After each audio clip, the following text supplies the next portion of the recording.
নতুন যুগের সূচনা করে ওপেন এআইয়ের চ্যাট জিপিটি। বিশ্বে চলছে কৃত্রিম বুদ্ধিমত্তার জয় জয়কার। এক চ্যাট জিপিটি বাজারে আসার পর থেকেই বদলে গেছে প্রযুক্তি দুনিয়া। যে কোনো 2023 কৃত্রিম বুদ্ধিমত্তার পরীক্ষা নিরীক্ষা, 2024 বাস্তবায়ন, আর 2025 হবে টিকে থাকার লড়াইয়ের বছর।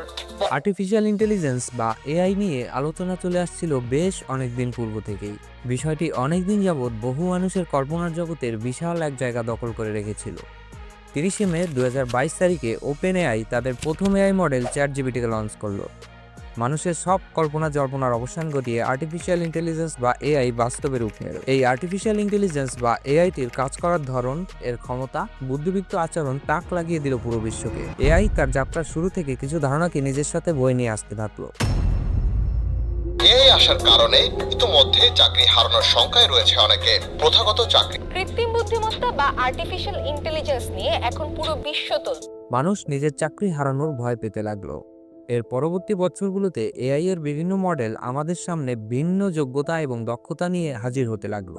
আজকের দিনে দাঁড়িয়ে আমরা এআইকে মাত্র কয়েক লাইনের কমান্ড দিয়ে কাল্পনিক বিভিন্ন ছবি তৈরি করতে পারি, বিভিন্ন ধরনের ওয়েবসাইট তৈরি করতে পারি। চিকিৎসা ক্ষেত্রে বিভিন্ন কাজেও আমরা এআই এর ব্যবহার দেখেছি। এআই আমাদের দৈনন্দিন জীবনে একজন সহায়ক হিসেবে কাজ করছে। একসময় যেই কাজগুলো মানুষের বুদ্ধি ছাড়া করা সম্ভব হতো না, সেই কাজগুলো এআই খুব সহজে করে দিচ্ছে, যার প্রভাবে মানুষের মধ্যে ভয়ের জন্ম দিচ্ছে। অনেকে ডিমোটিভেটেড হয়ে নতুন কোনো স্কিল শেখা শুরু করেও তা না শিখেই ছড়ে পড়ছে।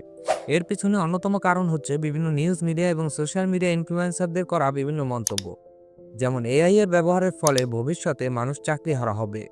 সফট স্কিল অর্থাৎ গ্রাফিক ডিজাইন, ওয়েবসাইট ডিজাইনের মতো স্কিলগুলো শেখা উচিত কি অনুচিত, এই বিষয়ে পক্ষে বিপক্ষে নানা মতামত রয়েছে, যা মানুষকে ডিমোটিভেট করছে প্রত্যেক কদমে কদমে। আজকের এই ভিডিওতে আমি আপনাদের সামনে সম্পূর্ণ সত্যটা তুলে ধরার চেষ্টা করব এবং এর সাথে এআই সম্পর্কিত বেশ কিছু প্রশ্ন, যেমন এআই এর এই যুগে এসেও আপনি যে কোনো স্কিল শিখে সেটাকে কিভাবে কাজে লাগাতে পারবেন, এআই আমাদের প্রফেশনাল লাইফে বাধা না হয়ে কিভাবে আমাদের জীবনকে আরও সহজ করে তুলতে পারে, এআই ব্যবহার করে কিভাবে নিজের কাজের গতি 1000 গুণ বাড়িয়ে তুলতে পারবো, এআইয়ের এই যুগে নিজের শেখা যে কোনো স্কিলকে কাজে লাগিয়ে কিভাবে সবার থেকে এগিয়ে থাকতে পারবো, সবগুলো প্রশ্নের উত্তর খোঁজার চেষ্টা করব। তো চলুন আর কথা না বাড়িয়ে মূল ভিডিও শুরু করা যাক। আমাদেরকে প্রথমে বুঝতে হবে আর্টিফিশিয়াল ইন্টেলিজেন্স বা এআই কিভাবে কাজ করে। খুবই সাধারণভাবে যদি বলি, তাহলে আর্টিফিশিয়াল ইন্টেলিজেন্সকে আমাদের একটি কমান্ড দিতে হয় এবং সেই কমান্ড অনুসরণ করে আর্টিফিশিয়াল ইন্টেলিজেন্স আমাদের বিভিন্ন কাজ করে দেয়। সাধারণভাবে এই বিষয়টি খুব সহজ মনে হলেও আসলে বিষয়টি এতটাও সহজ নয়। চলুন বিষয়টি আপনাদেরকে হাতে কলমে বোঝানো যাক।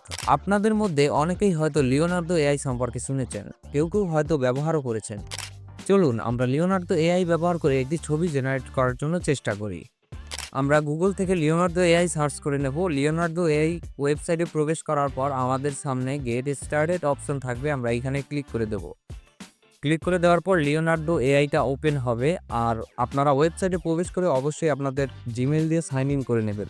লিওনার্দো এআই ওপেন হওয়ার পরে আমরা ইমেজ ক্রিয়েশন অপশনে ক্লিক করব। ইমেজ ক্রিয়েশনে ক্লিক করার পরে আমরা এখানে একটা প্রম্পট দিয়ে দেব, যেটার মাধ্যমে আমাদের ইমেজটা জেনারেট হবে। সো ধরুন আমার একটা ইমেজ প্রয়োজন, একটা 20 থেকে 22 বছর বয়সী বাংলাদেশি স্কুল স্টুডেন্টের যে ক্লাসরুমে বসে আছে। সো আমরা কমান্ড লিখি, তারপর আমরা জেনারেট অপশনে ক্লিক করে দেব। জেনারেটে ক্লিক করার পরে আমাদের কিছু সময় নেবে। সো আপনারা দেখতে পাচ্ছেন আমরা যেই টাইপের ইমেজ এক্সপেক্ট করেছিলাম, এই এআই আমাদের কিন্তু সেই টাইপের কোনো ইমেজ দেয়নি। সো এই ছবিটা যদি আপনি দেখেন, তাহলে এখানে একটা কোরিয়ান কিংবা চাইনিজ টাইপের স্টুডেন্টকে দেখাচ্ছে, ওর ফেস কাটিংটা অনেকটা সেরকম। এবং এইখানে আপনারা যদি দেখেন ইমেজগুলো ক্লাস চলাকালীন না, নর্মালি বসে আছে এরকম টাইপের ইমেজ ও জেনারেট করে দিয়েছে। সো আমরা এবার কমান্ডটাকে যদি একটু এডিট করে ভালোভাবে দেই, তাহলে school boy of Bangladesh who is,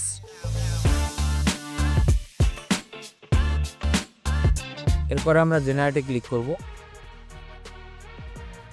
so এইবার কিন্তু আপনারা দেখতে পাচ্ছেন আমরা যেই টাইপের ইমেজ চেয়েছিলাম, অ্যাকচুয়ালি এআই আমাদের সেই টাইপের ইমেজই প্রদান করেছে। এইভাবে আমরা এআইকে প্রপার কমান্ড দিতে পারলে এআই কিন্তু আমাদের যে কোনো কিছু তৈরি করে দিতে পারবে। আপনারা দেখতে পেলেন যে এআইকে যে কোনো কিছু বোঝাতে হলে আপনাকে আগে সেই বিষয়ে এক্সপার্ট হতে হবে। যে কোনো অনভিজ্ঞ বা কোনো বিষয়ে জ্ঞানহীন ব্যক্তি চাইলেই এআই ব্যবহার করে নিজের কাজ করিয়ে নিতে পারবে না। সোজা ভাষায় বলতে গেলে এআইকে প্রত্যেকটা জিনিস খুব নিখুঁতভাবে ডিটেইলে বলতে হয়, না হলে এআই কাজ করতে বিভিন্ন ধরনের ভুলভ্রান্তি করে বসে। একবার চিন্তা করে দেখুন, যে কোনো বিষয় খুবই নিখুঁতভাবে ডিটেল তথ্য কি সবাই দিতে পারবে? অবশ্যই না। একটি উদাহরণের মাধ্যমে বিষয়টি আরও ভালোভাবে বোঝা যায়। ধরুন রাজু একজন গ্রাফিক ডিজাইনার। সে অনেক দিন যাবৎ অ্যাডোবির ফটোশপ, ইলাস্ট্রেটর ইত্যাদি সফটওয়্যার ব্যবহার করে গ্রাফিক ডিজাইনের কাজ করে। এআই আবিষ্কার হওয়ার পরে সে তার বিভিন্ন কাজে এআই ব্যবহার করতে থাকে। যেমন ধরুন একটি ছবি যেখানে বিভিন্ন আনওয়ান্টেড অবজেক্ট আছে, তার মধ্য থেকে কোন অবজেক্টটি সরানোর প্রয়োজন অথবা কোন নতুন অবজেক্ট যোগ করলে ছবিটি ভালো দেখাবে তা রাজু তার অভিজ্ঞতা ব্যবহার করে খুব সহজেই বলে দিতে পারবে। সে এই কাজের জন্য এআইকে তার প্রয়োজন মতো অবজেক্ট সরানোর জন্য বা নতুন অবজেক্ট অ্যাড করার জন্য নির্দেশ প্রদান করলো এবং আকর্ষণীয় একটি ছবি তৈরি করলো। এই কাজটি রাজু এআই ছাড়াও করতে পারত।